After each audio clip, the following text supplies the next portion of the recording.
جو چینلز حق اور سچ کے ساتھ کھڑی ہے اس کی ریٹنگ اسمان پہ چلی گئی، کیونکہ لوگ بیوقوف نہیں ہیں. ایک بڑے دانشور نے ایک دفعہ کہا تھا کہ تھوڑی دیر آپ سب کو پاگل بنا سکتے ہیں لیکن سارا وقت کوئی بھی سب کو پاگل نہیں بنا سکتا. تو اگر کسی کا خیال ہے کہ چینل کو پیسے دے کے لفافوں کے ذریعے ڈرا دھمکا کے آپ انفارمیشن کو کنٹرول کر لیں گے اور لوگوں کو دھوکہ دے دیں گے، وہ وقت گزر گیا ہے. اور میں یہ نام لینا چاہتا ہوں یہ صحافیوں کے، کیونکہ مجھے بار بار جو چیزیں سامنے ہماری آئی ہیں.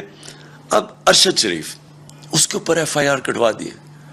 ارشد شریف جس طرح اس کی فیملی بیک گراؤنڈ ہے، فوجی بیک گراؤنڈ سے، وہ سارے جانتے ہیں ارشد شریف، اس کا بھی کوئی قیمت نہیں ہے ضمیر کی.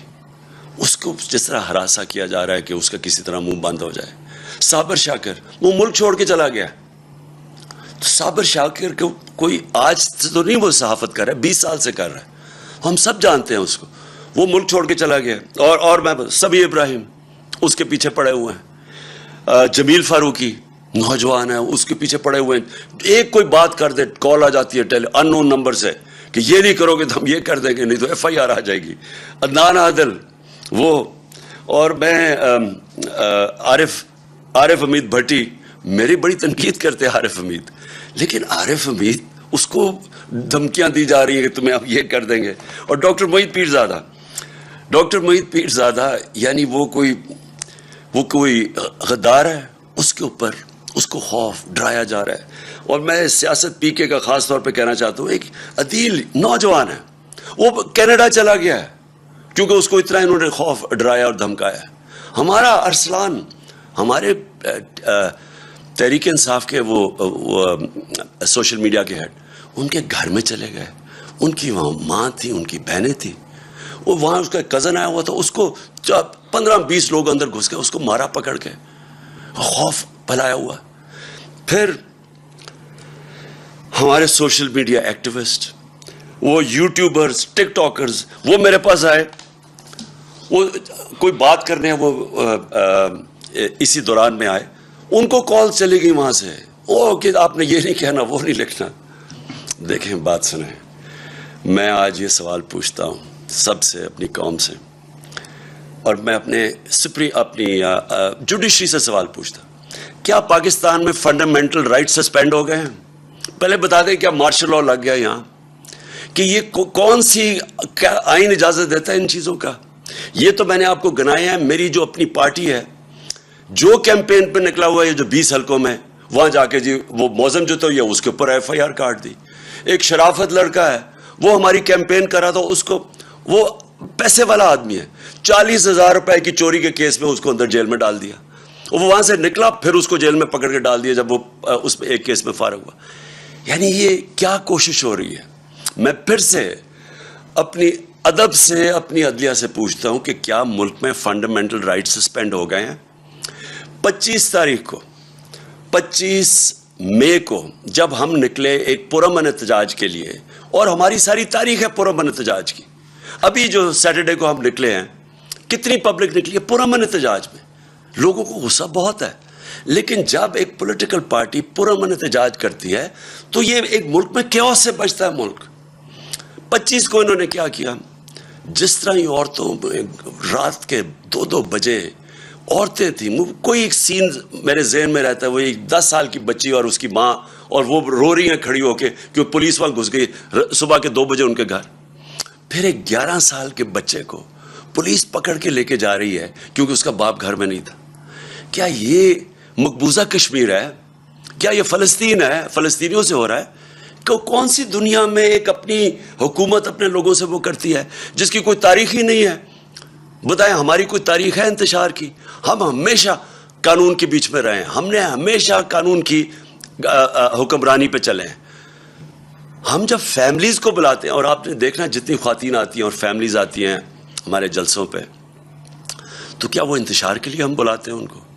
ان کے اوپر جس طرح 25 کو انہوں نے ظلم کیا، جس طرح پاکستان کی پولیس نے اور رینجرز نے جس طرح لوگوں کے اوپر ٹیئر گیسیں کی، ربر بلٹس چلائی، عام لوگ تھے، شہری تھے، عورتیں دیکھ رہے تھے سامنے، بچے بے ہوش ہو رہے ہیں، عورتیں بے ہوش ہو رہی ہیں. جس طرح لبرٹی چوک میں کون سی قیامت آ گئی تھی، وہ لوگ جمع ہوئے, وہاں جا کے ان کے اوپر شیلنگ کر دی. تو ہم نے سپریم کورٹ کو بھی اپروچ کیا, ہمیں تو کوئی رسپانس نہیں ملا. تو میں آج ساری قوم کے سامنے ایک بات کہنا چاہتا ہوں کہ دیکھیں یہ جو ٹیکٹکس ہے نا, فیشسٹ, خوف پھیلا کے, ڈرا کے لوگوں کو, یہ چوروں کو ہمارے اوپر مسلط کرنے کے لیے, میں پہلے تو ساری قوم کو آج ایک چیز کہہ دوں. دیکھیں اسلام کی تاریخ میں ایک بہت دردناک واقعہ, سب سے دردناک واقعہ کیا تھا؟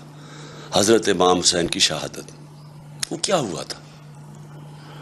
کوفہ کے لوگ یزید کے ظلم سے ڈر کے وہ ان کی مدد کرنے نہیں آئے. کوفہ کے لوگوں کو پتا تھا کہ حضرت امام حسین رائے حق پہ ہیں, ان سب کو پتا تھا. خوف کی وجہ سے انہوں نے اتنا بڑا اسلام کی تاریخ میں ثانیہ ہونے دیا, اور وہ ساری زندگی پچھتائے. تو میں آج ساری قوم کو کہنا چاہتا ہوں کہ ہر دور کے یزید آتے ہیں, اور یزید لوگوں کو غلام ہی بناتے ہیں خوف کے ذریعے. جو یہ کوششیں ہو رہی ہیں, ایف آئی آرز, میرے اوپر 15 ایف آئی آرز کٹی ہوئی ہیں, ہماری ساری سینئر لیڈرشپ, دہشت گردی کے کیس ہمارے اوپر کیے ہوئے ہیں, اور یہ صرف ایک وجہ سے کہ ہم کہیں ڈر کے تو چپ کر کے بیٹھ جائیں گے. دیکھیں میں آج اپنی قوم کے سامنے یہ کہنا چاہتا ہوں کہ دیکھیں میں چپ ہوں. جب سے یہ ہوا سب کچھ, مجھے تو سب پتہ ہے کہ کس نے کیا کیا. میں صرف اور صرف اپنی قوم کے لیے کہ میں چاہتا ہوں میرے ملک کو نقصان نہ پہنچے, میں چپ کر کے بیٹھا ہوں. میں کوئی بات نہیں کرتا کیونکہ مجھے پتہ ہے کس طرح یہ ساری سازش ہوئی تھی اور کون کون ملوث ہے. میں نے ایک ٹیپ بھی, ایک ویڈیو بنائی ہوئی ہے, محفوظ جگہ پہ رکھی ہے, کہ اگر مجھے کچھ ہوتا ہے تو وہ بھی پبلک کو پتہ چلے گا کہ کون کون کیریکٹرز نے کیا کیا کیا ہے. یہ جو ملک کو, اس ملک سے جو اتنی بڑی غداری کی ہے وہ کس کس نے کی ہے. لیکن اگر اسی طرح ہمیں دیوار کے ساتھ لگا دیا گیا اور اسی طرح یہ ہراساں کیا گیا تو میں مجبور ہوں گا, پھر میں بولوں گا, میں پھر سب کچھ قوم کے سامنے رکھ دوں گا کہ کیا ہوا. یہ جو لاہور کا, یہ جو اس وقت پنجاب کا الیکشن ہو رہا ہے, جو حرکتیں کی جا رہی ہیں وہاں, پہلے تو مجھے یہ بتائیں کہ اس کا یہ حمزہ شریف یہ 2.25 مہینے سے اس کا فیصلہ کیوں نہیں جلدی ہوا؟ ہمارے فیصلے تو رات کو عدالتیں کھل جاتی ہیں, 24 گھنٹے میں 2 دنوں میں فیصلے ہو جاتے ہیں. یہ 2 مہینے میں فیصلہ نہیں ہوا کہ کیا یہ ایک آئینی طور پہ وزیر اعلیٰ بن بھی سکتا تھا یا نہیں. وہ اور بات ہے کہ ان دونوں کو انڈر ٹرائل تھے, کبھی ان کو اجازت ہی نہیں دینی چاہیے تھی, ان کو تو پیپر ریجیکٹ ہو جانا چاہیے تھے. ان کے تو ایف آئی اے میں 16 ارب روپے کے کیسز تھے, پہلے تو ان کو اجازت دے دی. اس کے بعد جا کے جب ڈسکوالیفائی کر دیا سپریم کورٹ نے, تو اس کے بعد کیسے یہ رہ گیا اتنی دیر وزیر اعلیٰ. اور وہاں وزیر اعلیٰ نہیں, جس طرح یہ پولیس کا استعمال کر رہا ہے, جو یہ ہراساں کر رہا ہے, جو ذرا پنجاب کے اندر اس وقت جو بائی الیکشنز میں جو ہر جگہ سے آوازیں آ رہی ہیں کہ پوری طرح انتظامیہ ملوث ہے ان کو الیکشن جتانے کے لیے. الیکشن کمیشن, کیا یہ طریقہ ہے کہ الیکشن کمیشن کو ساتھ ملا لیں, ایڈمنسٹریشن کو ساتھ ملا لیں؟ اور کیا یہ الیکشن ہے ملک میں؟ جو سندھ کا لوکل گورنمنٹ الیکشن ہوا ہے, صرف تفتیش کریں انڈیپینڈنٹ لوگ جا کے کہ اندرون سندھ میں ہوا کیا ہے. 15% لوگوں نے کیوں نہیں کھڑے ہوئے؟ 15% لوگ کھڑے ہی نہیں ہوئے, آن اپوز جیت گئے. پتہ تو چلوائیں کہ کیسے پولیس کا استعمال, کتنوں کے اوپر ایف آئی آرز کٹوائی, کیسے دہشت پھیلائی وہاں. تو یہ تو کوئی جمہوریت نہیں ہے, یہ تو ایک بالکل ہی فیشزم کی طرف جا رہے ہیں کہ کرپٹ. پہلے آپ غلطی کرتے ہیں, ایک سازش کے اندر شرکت کرتے ہیں ایک بیرون ملک کی, پھر چوروں کو اوپر بٹھا دیتے ہیں, وہ ملک کو تباہ کر دیتے ہیں, معیشت کا اور معیشت نیچے اور مہنگائی اوپر, اور پھر ان کو اوپر مسلط کرنے کے لیے سارے ادارے تباہ کرتے ہیں, ملک کے سارے ڈیموکریٹک انسٹیٹیوشنز تباہ کرتے ہیں, الیکشن کمیشن کو, انتظامیہ کو, ان کو ساروں کو استعمال کرتے ہیں ان کو پاور میں رکھنے کے لیے. میری درخواست ہے اپنے سارے ملک کے اداروں کو, اپنی قوم کو, کہ یہ ایک فیصلہ کن وقت ہے.